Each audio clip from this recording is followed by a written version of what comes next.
Okay, it's dilemma time.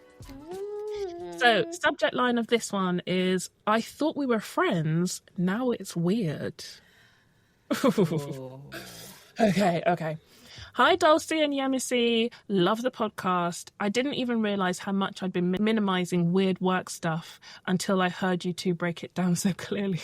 Well, you and me both, girl. Work is weird, right? Thank you. Well, you're welcome.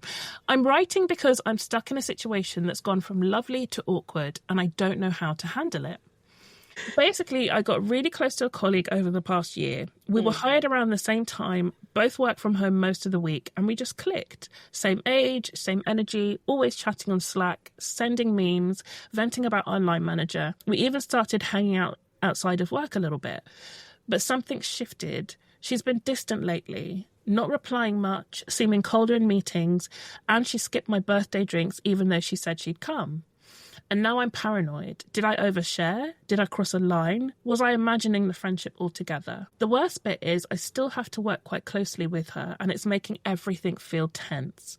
I'm not sure whether to say something, pull back, or just pretend like nothing's wrong. Any advice for handling blurred lines between work and friendship? I genuinely thought we had a connection, but now I feel like I've made a fool of myself. Thanks for reading this. Honestly, just typing it out already helps a bit. Tasha, my darling, that sounds really awful to go through. Like, basically being ghosted but the person is still there. Okay, I felt that. Yeah, it makes me feel sad. I feel really like people still do that. Right. Like be blanking people. It's so high school. Yeah, that's the thing. And so that's the thing. If this is how this person is behaving, Tasha, maybe it's good that you're seeing it now before you invested too much into that relationship. Yeah. Is this the kind of friendship you want to keep up with? But I think that's not something that's going to be happening because she has decided that she doesn't want to really have anything to do with you outside of work, I guess, in that way. But it sounds to me like you're more concerned about feeling like a fool, if I read that or heard that right. And it's going to sting. That's just one of those things. It's going to sting, but just chalk it up as a lesson learned. This will not stop your shine, girl. You know? Yeah. I mean, yeah, it's a tough one. I think it's so difficult. Workplace friendships, it can be really hard. And it's something I see so many people talking about, like, I don't make friends at work. Why am I doing an American accent? I don't know. But I see so many people talking about, your colleagues are your colleagues, they're not your friends. Yeah. I actually don't believe that. I'll be so honest. That's a pretty hard way line. to And I think the nugget of truth within that is that you do have to be careful when in the work setting around friendship and boundaries, right? Mm-hmm. So there's a few things I do want to touch on here, but I will say that I very much believe that you can have real friends at work. I think probably my closest friends, apart from you, I've made through work. Yeah. The friendships have deepened after we've worked together, but I wouldn't have met them if not for working with them. So I don't subscribe to this thing about work. Work friends are just work friends. It can never become a real friend. That's just, I think that's a really sad way of looking at life. However, work is a deeply political, it can be a very tricky place to have genuine connections. And I think what's so sad here, the stuff you were saying earlier on about we clicked, same age, same energy, it seems like you really felt like, oh, this is a real friend that I really, and now to feel like the rug's been pulled from under you and you don't know why. And like, no matter where, and I've had this before in friendships when suddenly the other person just doesn't seem to like you anymore. And there's nothing, I am 40 and I still think about something that happened when I was 14 and having two close friends, and three of us were best friends. And for over a year, they just stopped talking to me. That's terrible. And I never knew why. And it was that kind of cold shoulder thing. And then suddenly they started talking to me again. And we never talked about it because I think I was just a bit too like nervous to bring up like what happened. But it rocked my confidence, and it still affects me all these years later, right? Like it actually sucks. And so what I'm going to say here is that to avoid long-term damage, it's worth talking to her, not to have a confrontation, but to check in and just say, hey, you know, I hope everything's okay. I feel like things have changed. I just want to make sure that we're okay. You know, there's no reason why you can't ask her. You didn't imagine that connection. You didn't imagine that friendship. So there's no reason that you can't say to her, hey, is everything okay? I feel like there's a bit of distance and I miss chatting the way we used to. Like, are we good?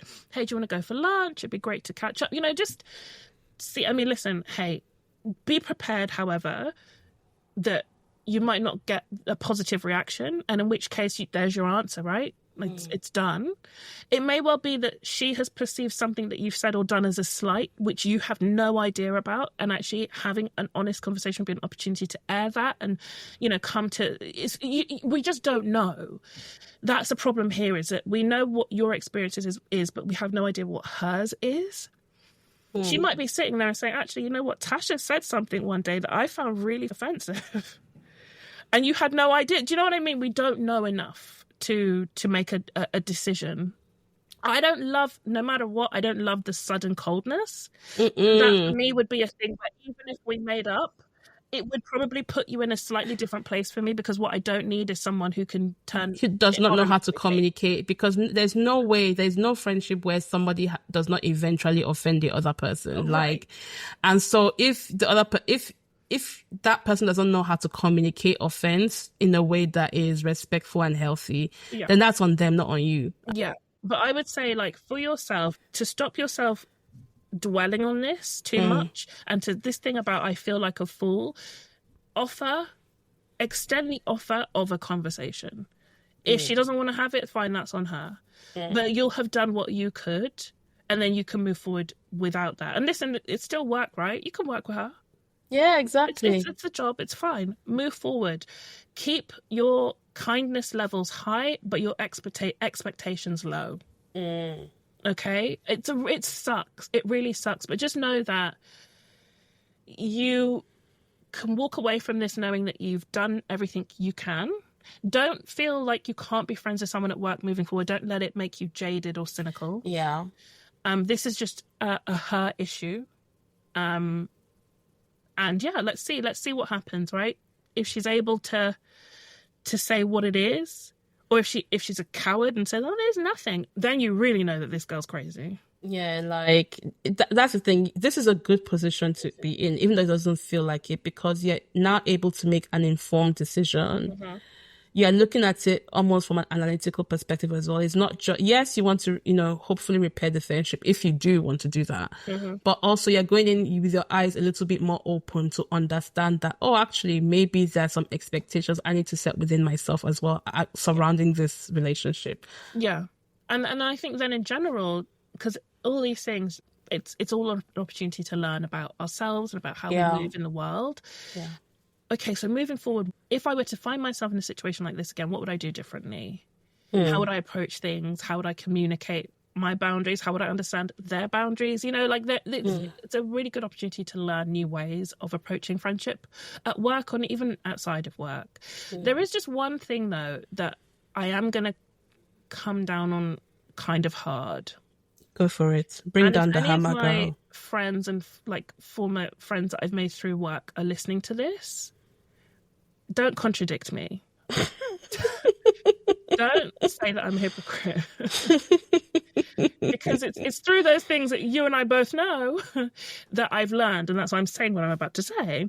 Okay, say it. Be so careful about talking about your line manager or any colleagues with a colleague. See. Yeah. Okay, and I am so guilty of doing this. We all have done it. Yes. But just be so careful in a work setting. Be extremely careful. There will come a time with those real friends that, you can have to be like, did you see what this lazy cow just said to me? There'll be moments when you absolutely can trust that other person, but you both have to earn that level of trust with each other. Yes. Because I have seen time and time again when that has been betrayed. People, like, also be really aware, if you are chatting about somebody else, if you're the one saying it and they're just agreeing or ha-ha he-heing, girl, you're in danger. Okay? You're in danger. Just be so careful about talking about people. Apart from anything, remember, especially if it's on things like Slack or Teams or whatever, your company can see all of that. Yep. If someone were to do a freedom of information request, all of that stuff would be submitted. Just be so careful about what you commit to writing. What you might say on the way to lunch, fine. What you write, be extremely careful. Be so careful about. I would go as far as to say, just never do it. I would avoid it. It doesn't matter if that person is your very best friend at work or I don't care. Because think about it. If you came, and this is something that actually happened to me, not at work, but when I was back in school, I had written something very unkind about someone. To be fair, she deserved it. Of course. But then the way I felt when she read it, right? So it somehow got to her hands and then she read it and I felt like absolute crap. And just think about it. Like if you came across a message or a thread, and two coworkers are discussing, how would that make you feel? Right? So just also think about it from that aspect of that what you say, out walking about, that's different, but what you're writing, that is not, it may not be forever, but it's for a long time. So just because you may feel differently next time. Do you see? Right. There are so many times when I have bitched about someone and then a year later I really like them. See. And so I was valid in how I felt at that time. And in that moment. But the thing is, as human beings, when we express ourselves, it's always about that moment, which is why verbal communication is usually preferable for those kind of things. But when you write it down, you may have changed. Your feelings may have changed. Your relationship may have changed, but that is still there. That snapshot is still there, and it can pollute things. So just think about, like, as you're writing it, just think, if that person read this, how would I feel? Sometimes you might be like, I don't give a shit. I'll say it to their face. Okay, cool. Would this affect my paycheck in any way, shape or form? Will I get fired? As always, that's strategic. You're a strategic thinker. But yeah, just on that one note, I do want to be, and again, it's hard learned lessons here. Like, I'm not saying it from this perspective of, I don't talk about people, I've never done it. I've done it. We've all done it. I have said some wicked things. I've also said some prophetic things which sounded wicked but ended up being true when people got arrested for the thing I said they were going to be arrested for and ended up in prison for the thing I said that they were going to do. Okay. However, if even that person I'm thinking about who ended up in prison for the thing I made a joke about, a nasty joke about, even that person, had they have read the message I sent to my friend, although we were like friends before that workplace, so it's but if they had read that message, I know that they would have cried and I would have felt bad, even though inside myself I'd be like, but it's true though. But I still would have felt bad. I wouldn't want that person to ever read it. So just consider, like, and also what it says about you. Yes. Sometimes when, again, if there isn't that well-earned basis of safety with the other person that you're speaking to and a knowledge of who you truly are, sometimes when someone's like doing a bit too much of that to me, like talking too much about other people, I'm like, so what are you saying about me? Exactly. When I'm not around. Exactly. Just it's a reflection of you, you as well. It's a reflection of you. And also I just think there's something about living in a space of, and this is something I've learned as I've progressed in my career and as a person, is I don't need to say too much because I've already said what I needed to say out loud. So I don't have a lot of pent up resentment about X person because I've already let it be known what what isn't working, and already worked on the stuff in real time. So I actually don't need to come and bitch and moan about somebody because we're dealing with it for real with the person. So I do think there is something there about actually, and I suppose now I'm veering off into the subject of bitching and venting and actually what it really indicates. And I think a lot of it indicates like unmet challenges, or maybe a sense of a lack of power or agency to deal with something head on. Or intimidation. You know, there are so many things that it can indicate. So it's just it's a really interesting thing if you are in that space. And I definitely have, oh man, I've gone through phases in work where it has just been like, we'll be in a meeting, something happens, and we are straight onto instant messenger, like, can you believe this? Oh my God. You know, like we're really getting into it. And actually it's because we're in a toxic environment. We have really bad toxic dynamics at play in the team and all this kind of stuff, you know. So I think there is something, I think there's probably a whole different topic, which is, I don't think I've seen anyone really talk about bitching and moaning and really what it means. I think it's super interesting. So it is for another day, and I don't want to just judge it as a negative. I think it's actually a really it's an expression. It's a way of expressing emotions, and that's another thing. You actually, I feel like we always recommend therapy every time we talk, but this is another thing that therapy is really good for, because it gives you a safe space to be able to vent. Sometimes it's not even about who you're venting to, it's about being able to vent, period. Yeah. Right? Yeah. And so having that safe space that you can completely vent, and by the time you get it out of you, you realize, oh, actually, okay, I can deal now. I think, you know, so I've used that quite a few times. Yeah. And I mean, this is something I'd love. We need to get Phil back on, because I'd love to. He touched on it in our episode with him about power. Yes. And I think a reflection I've just had in myself is that the further I got in my career, the more senior I got, the less I had anything to bitch and moan about, that I would write about, because I had more power. And actually, a lot of bitching is a sign of disempowerment. Because why am I here banging on about it? Because I can't tell this senior person that they're a fucking idiot. Because I'll get fired. Right? But when you're senior, you can tell that junior person, hey, don't do that, do this. And they will listen to you and do that thing. And so, there's just so much. I think, this is such an interesting topic. But coming back to Tasha's dilemma, I hope what we've said has helped. You've learned something, right, in this friendship. Don't allow it to make you jaded or cynical. Yep. You still are you, and you can go and build wonderful relationships with people in and out of work. There's more fish in the sea. Plenty more fish in the sea. But see if how you feel about extending a little bit of grace, not too much now, because you have to have boundaries. We talked about that in our last full episode. Go back to Monday's episode about boundaries. But, you know, to allay your own worries about, I feel like a fool. What should I do kind of thing. Give her a chance to say if there's anything, you know, what it might be that's causing this distance. If she has something to say, deal with that thing. If you want to send us another email once you know what it is, if she's talking some absolute rubbish, okay, we'll help you with that too. But if it's something you can work through, great. If it's an opportunity for you both to reestablish how you want to relate with each other, fantastic. How you want to communicate so that this kind of thing doesn't happen again, fantastic. Or it's a case where actually, you know what, I'm good. I don't need more of this in my life.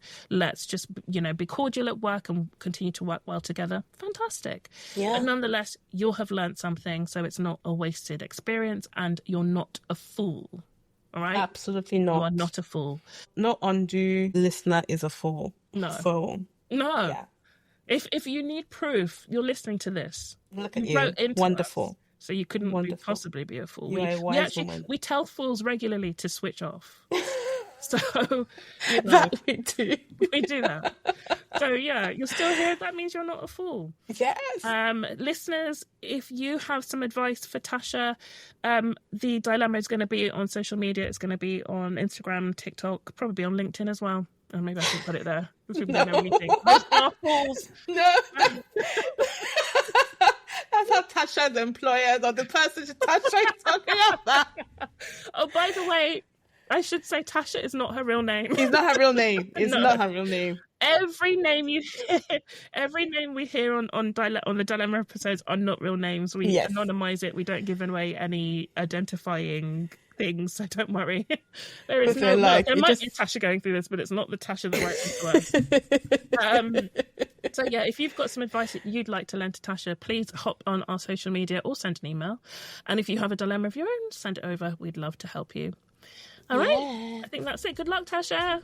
Good luck, Tasha.